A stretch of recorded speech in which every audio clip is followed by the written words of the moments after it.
What's up, everyone, and welcome to another episode of the JuiceBox, presented by LOCKCITY. It's Claw here today, and today we'll have episode 194 of the JuiceBox with an outlook into the Tuesday MLB slate. But before we get into it, just a reminder that you can join our premium tier Discord at wap.com/LOCKCITY. For only $5 per month, this gets you access to every cheat sheet every day across all active major sports, access to premium picks from all 9 of our pro cappers, and tons of sports-specific and stat-specific data points on a daily basis to help you become a better sports bettor. That's wap.com/LOCKCITY. Get instant access for only 16 cents a day. All right, let's jump into the slate today. The first game that we'll talk about is the Twins at the Blue Jays. We've got Bailey Ober versus Chris Bassett. Ober is 4-7 with a 5.05 ERA on the year. And on the road, Ober's ERA bumps up to a 5.89. His last few road starts, he let up 4 at Cleveland. He let up 7 at Detroit, 4 at Cincinnati.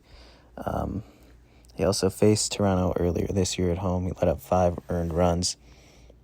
So I think this is a good spot here for the Blue Jays to get some runs off of Ober here. He's really not been that great all year long.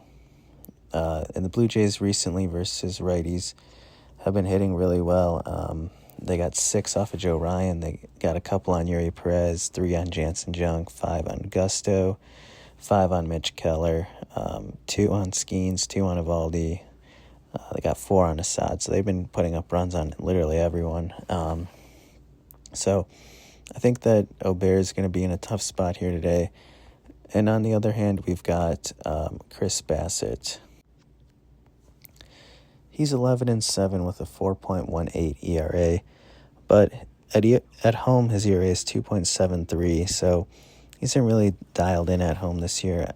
He did get hit up by Texas in his last home start, but before that, only 1 earned versus Kansas City. He pitched into the 7th inning versus New York. He shut out the Giants, 1 earned versus the White Sox. So I think he's in line for a good start here today. This Twins team, since they traded everyone away, I still think is one of the worst lineups in baseball at the moment as it's presently constructed. And they just haven't really been doing too much versus righties lately. I know they got a few off of Scherzer, but they didn't get to Gomez. They didn't get to Davis Martin, Jack Perkins, JT Ginn, Charlie Morton, Cam Schittler, Will Warren, all threw gems against them. So I think that this is a good spot to back Chris Bassett and the Blue Jays. My favorite bet in this one is just going to be Blue Jays first 5 on the run line. So Blue Jays first 5 -0.5. You can get that at -128. The next game up we'll talk about is the Red Sox at the Orioles. We've got Lucas Giolito versus Kyle Bradish. Giolito comes into this one 8-2 with a 3.72 ERA. On the road, his ERA is 3.65, so not much different here. And he faced the Orioles earlier this year. He went 7 innings, allowed 6 hits, and no earned runs. So he had a really good start versus them. And I know that the Orioles bats have been doing decent versus righties. They've been getting about 2 earned on just about everyone, but they haven't really faced much good competition. They faced Arrighetti, Christian Javier, Jason Alexander, Walker Buehler, Dustin May, Logan Evans. So no real great names on this list until we get to George Kirby, who there's 7 shutout versus them. So I think this is a good spot for Giolito to pitch well.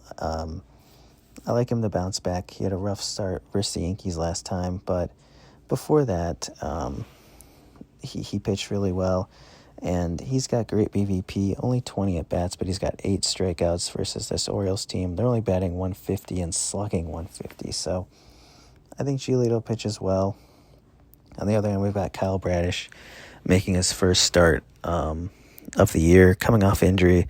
I don't know how long his leash is going to be, but I just generally don't like to back guys in their first start back. And the Red Sox bats have been hitting righties pretty well lately. And they got 4 off of Sagano. They got 5 off of Will Warren. They didn't get to Luis Gil, but they got 3 off of Jansen Junk, 7 off of Cal Quantrill. So they've been hitting pretty well lately. They're fighting for a wild card spot and potentially the division. This game means a lot more to the Red Sox. My favorite bet in this one is just the Red Sox on the money line at -110. And the last game that we'll talk about is the Rays at the Guardians. But more specifically, we'll look at a pitcher prop here. Shane Baz strikeouts. The line is 5.5. I like the over here. The Guardians' offense has been abysmal, to say the least, as of late. Their last few games here, they've literally haven't scored a run in 3 games. They've gotten shut out 3 in a row, and they've just been getting dominated by right-handed pitching. Merrill Kelly got 8 strikeouts. Jack Leiter got 10. Nathan Eovaldi got 9. But even before that, guys like Heston Waldrop got 7. Edward Cabrera got 6. Yuri Perez got 8. Sean Burke got 7. Aaron Savali, Clay Holmes each got 6. So they've been striking out a ton since the All-Star break. And this is a good spot here for Shane Baz, I think, to pitch pretty well. Baz, his last couple of road starts, he got 7 Ks at Oakland. He got 9 at the Angels. He even got 8 versus the Dodgers. He got 7 at Detroit, 9 at Kansas City, 6 at the Mets. Overall, on the year, he's pitched much better on the road. So I think that this is a good spot to back him.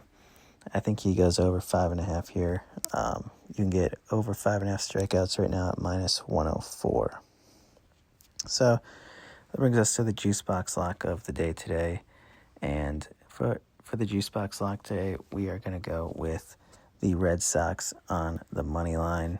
So let's lock that in. Red Sox on the money line, -110. Let's lock that in. Let's cash. And we'll see you all again here tomorrow. Peace.